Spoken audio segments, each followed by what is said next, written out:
ก็เป็นเพี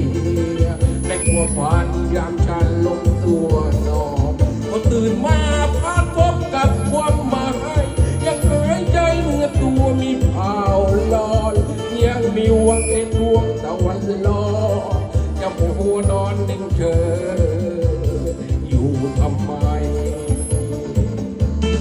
ยิ่งมาเป็นวันนี้พบกันเองย้อนหิวเล่ร่อนร้องเพลงแลกเศษเงินที่เหลือกินเหลือเก็บเป็นส่วนเกินจะนำเงินสะสมรักษาดวงตา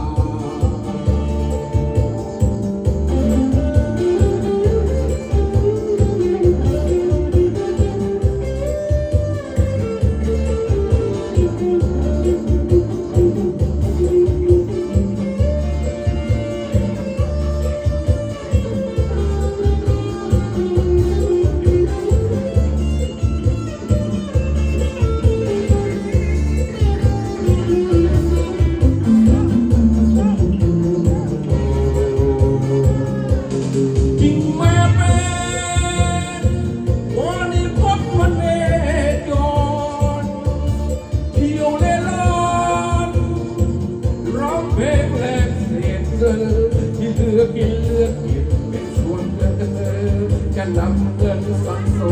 มรักษาดวงตา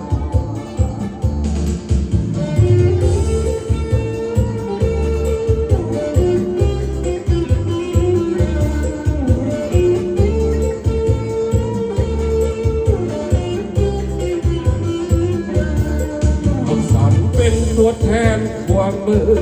มิตรจะชดใช้ชีวิตที่เกิดมา